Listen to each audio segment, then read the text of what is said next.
Greetings and welcome to CRT Gaming Podcast, episode number 36, Die Hard Trilogy.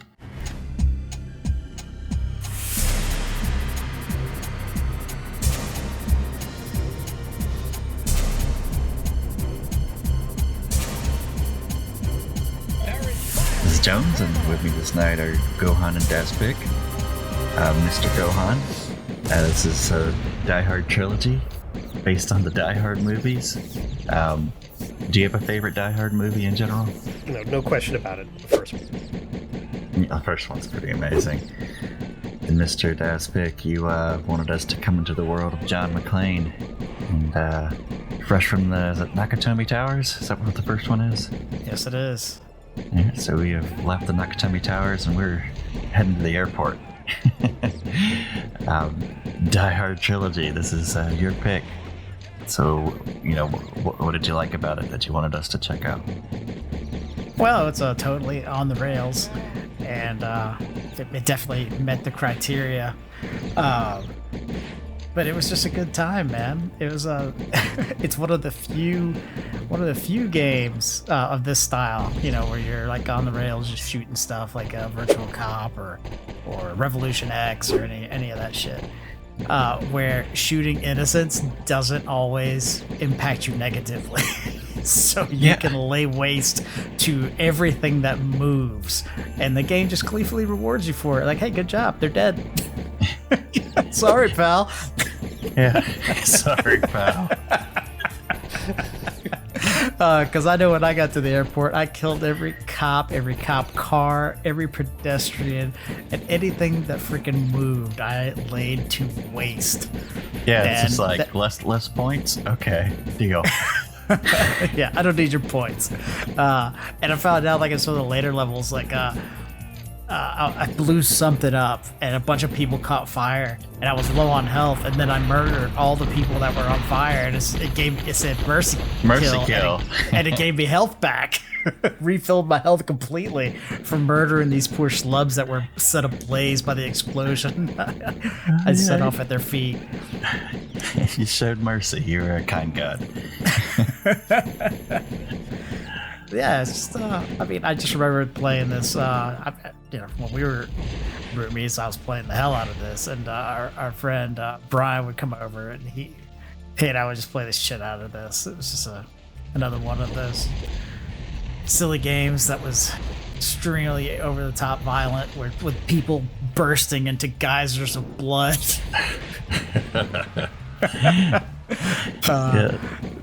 Yeah, civilian and terrorist alike, just spraying bloody matter everywhere. It's that's my jam.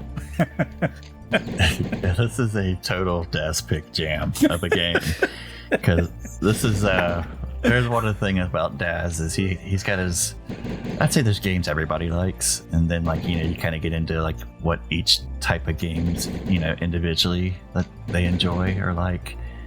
And Daz's little hole gets dark sometimes, but this is one of his is a guilty pleasure of mine. I totally enjoy this game. It is so over the top.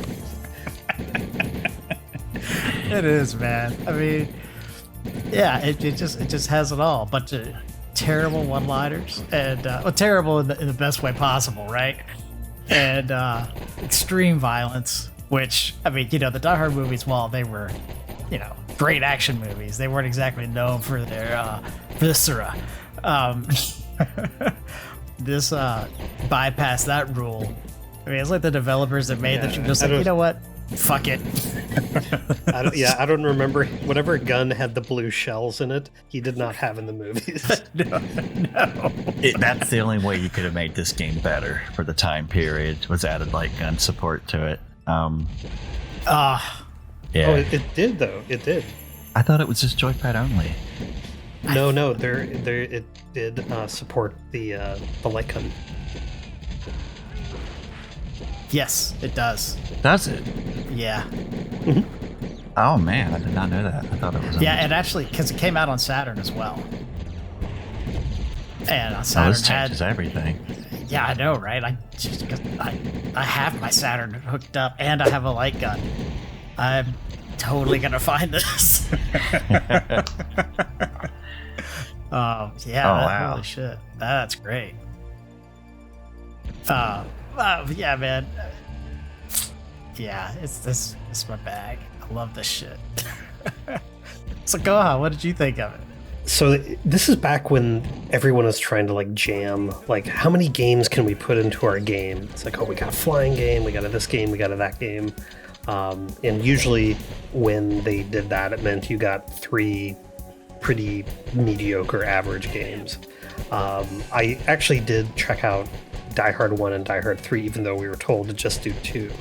1 and 3 I thought were pretty awful, but 2 was, you can tell that the team, at least in my opinion, they put their attention and passion towards the second one. And with that being said, you know, it's definitely a competent shooter. It's definitely not going to win any beauty pageants by today's standards. But I mean, I was a huge Virtua Cop fan. I loved Virtua Cop back in the day, especially on the Saturn and of course in the arcade.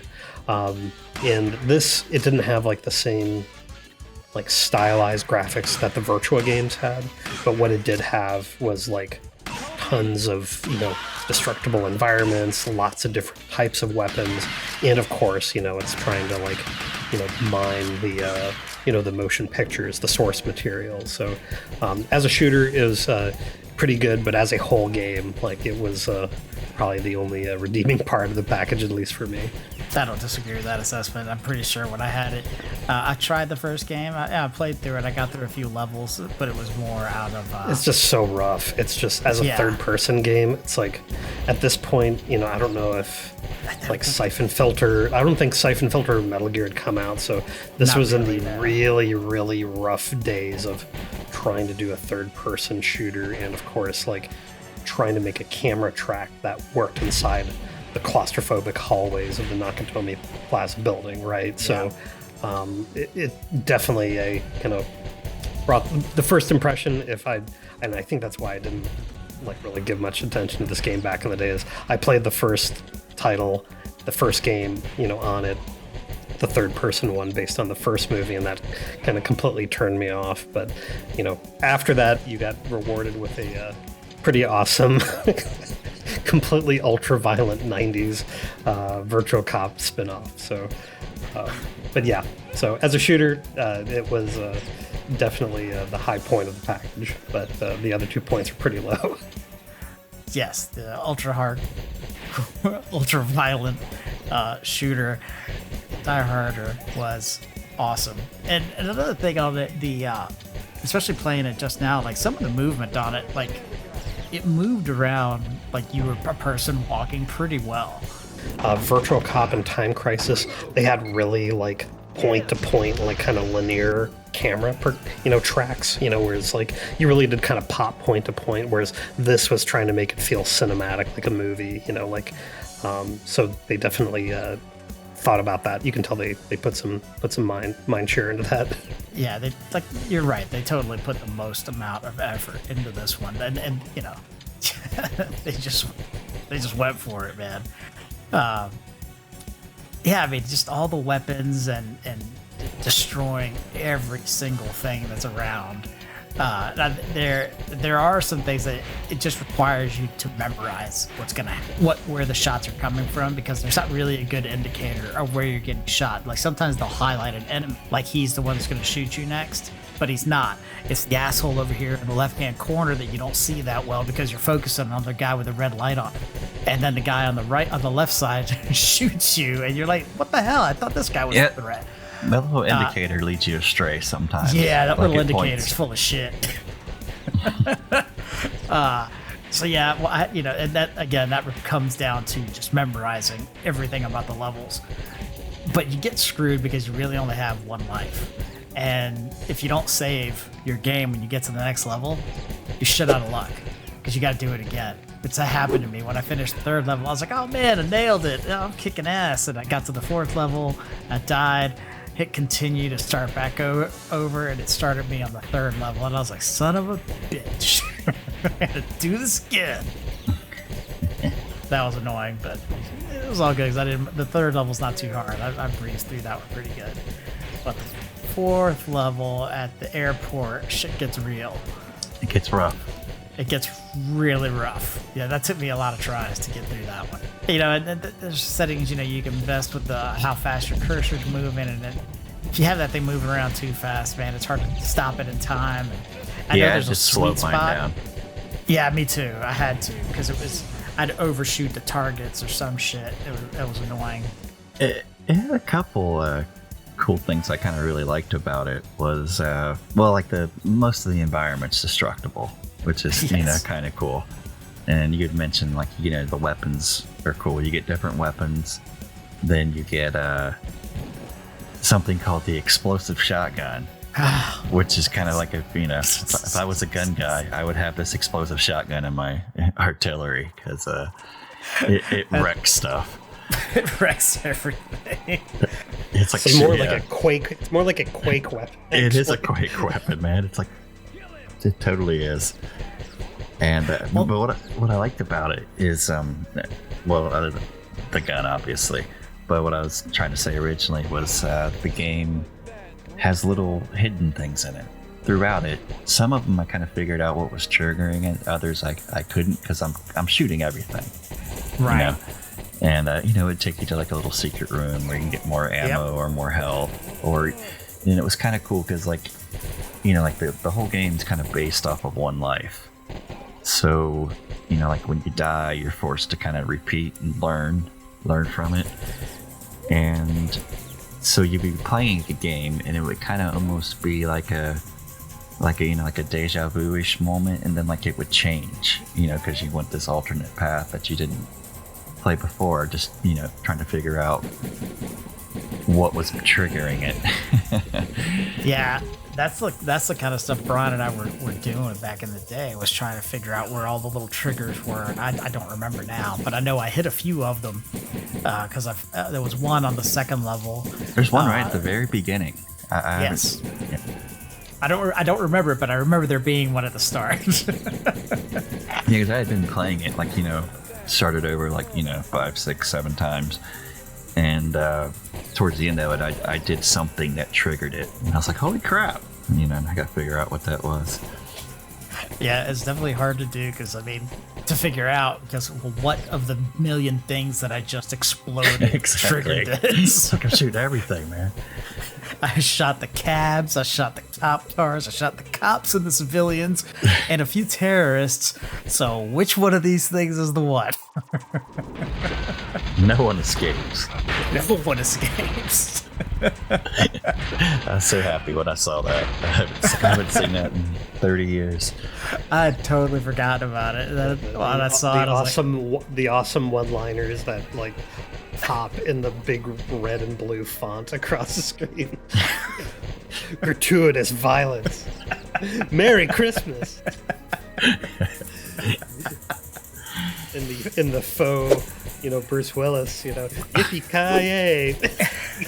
Yippee ki yay. Dude, that wasn't bad. Won't even try a Willis impression. But yeah, got the bye bad guy. It's just like. And I fucking love all of the development team as the bad guys in the game, with their bodies that are like 3D geometry and their heads are sprites, you know, and like you see them like, you know, their face, you know, go into pain mode when you kill them. One of the bad guys, I don't know which one it is, he looks like Elon Musk. So it looks like Elon Musk is one of the bad guys in the back harder. Yeah, and every once in a while you'd run into an enemy, just some random enemy too, that would just take a shitload of hits. Yeah, and it's like, dude, that's come the on, head man. honcho. And then you just that's have the head honcho. No, not even the head honcho. It would just be some random dude.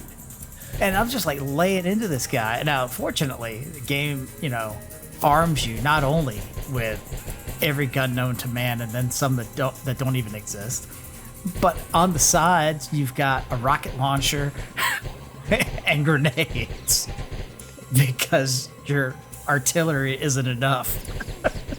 You've got that too. The gun with the blue shells is that fucking gun that Arnold has in Erasure. The rail gun. Just fucking turning bad guys into like a fountain, a blood fountain. When they explode. Just a whole bunch of them just explode. Or there's ones that I've seen that sometimes the explosions like will leave them like as a skeleton. Then you can blow the skeleton up. Yeah, when there was one part on the fourth level when you're at the plane and everything, and the Jeep, you're chasing these Jeeps, and I fired a rocket and a grenade at them at the same time, and it blew the Jeeps up and killed the guys, and then there was just a skeleton sitting in the middle of the road that I ran through, and I was like, yes! But yeah, the one life thing totally hoses you though, because like you're left if you finish the level with no health and you start the next level and you save your game, you're shit out of luck, pal, because you got no health and you start that level with nothing. And so you really gotta memorize every freaking thing if you're gonna try and get past it. That's where I'm at. I'm on the last level, but I got 0 health. And the shit is hard. No amount of rockets and grenades. Because sometimes, like, the camera panning hoses you a bit. When the camera's moving, like it's simulating like a movement from one place to the other, like that's when it's really hard to aim. Yes, because basically your cursor's stuck in the plate because the camera's moving and you're moving the cursor to the side. Your cursor's in screen space and it's a 3D game.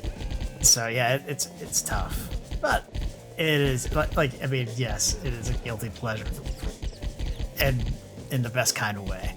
It's in the best way.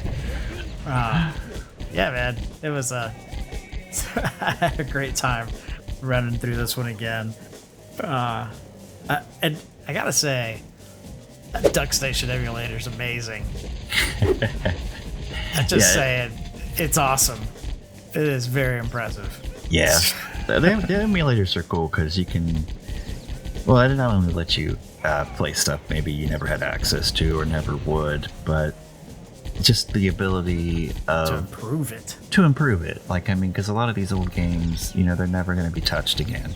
So if there's a way you can get, some type of improvement, in like the fidelity of the graphics or... like nowadays they make modern remakes, like HD remake or whatever. Yeah. And it's as close as you're going to get to that. And sometimes it's even better. So they're pretty cool. Yeah, so there's definitely not going to be an HD remake of Die Hard Trilogy, no matter how badly I want one. Go start that petition online right now. That's way more effort than I'm ever willing to put into it. But being able to upscale the living shit out of it, that's as good as it's going to get for now. And I'm good with that, man. Those guys with some blood never looked better. All right, so as a guilty pleasure, did you guys enjoy the simplicity and extreme violence of Die Hard? I would go with, I would give this game, I give it a solid 8. This is which is probably the same I would give to like Virtua Cop or Virtua Cop 2. It's just fun. I love shooting things, blowing them up, blowing everything up, not being penalized for shooting civilians because there's no way that's not happening in this game. No. This is a busy airport. But yeah, it was really fun. Yeah, I enjoyed it a lot. Awesome. Go, Han. If we're just looking at the second game by itself, I'd give it a 6. As a game, I would put it like a 6.5. Something about Virtua Cop and Time Crisis are just way more polished in terms of like the experience and stuff, but I could absolutely see why this would be a guilty pleasure. It's just complete fucking mayhem. It's just a fountain of like explosions and violence and just quippy one-liners, and like you were talking about earlier, it's like Lethal Enforcers, Revolution X, the old Terminator game. Like, this is around that time, and they were definitely trying to match blow for those other big kind of light games. So definitely kudos to them, but I kind of prefer the other kind of games in this genre around this time. But, yeah, I would give it a solid 6. Well, I am with Jones on this, and I would go with an 8 because I know it's not a perfect game, but I'm definitely going back in time and rating it how it lived back then. And yes, graphics were chunky and everything, but it was hella fun, man. And just the sound and the viscera and just a solid good time. And I remember spending many an hour just sitting around blowing shit up. It was huge, man. It was very popular. I mean, it was very popular. Like I remember when the reviews came out for this back in the day, and they were saying, this is like an 8-9. The game sold a fuck ton of units back then. I mean, it made a ton of money, so it was popular, man. The game definitely found an audience for sure. It got my money. Well, it was Die Hard 3-time. It was I think Virtua Cop 1 was the only one out, because this is kind of early in the PlayStation's life cycle. Mm-hmm. So, I mean, there wasn't really nothing you could compare it to outside of Virtua Cop. Because it is inspired by it. You can definitely tell with the reticle how it's changing, but it was it was limited by the PlayStation's hardware. But it was fun. And I mean, it did some stuff that Virtual Cop didn't, like the destructible environments and the branching paths and the different weapons. So they definitely were coming with some features for the game that their competition definitely didn't have. Lots of violence. And Merry Christmas. But as you said last week, we're on the rails here. Got to keep moving forward. So we're on the rails. It is true. So next week would be the last episode of our current season 2, and it's ending with the choice of Mr. Gohan. So, Mr. Gohan, how does the CRT Gaming Podcast crew celebrate the finale of season 2? Well, the last game got put to me to choose, so I wanted us to go out on kind of a high note. And most of the time when people think about rail experiences, they think about cockpit games or they think about shooters. But for me, one of the games that I loved early on in the arcade era that was clearly a type of rail was Dragon's Lair.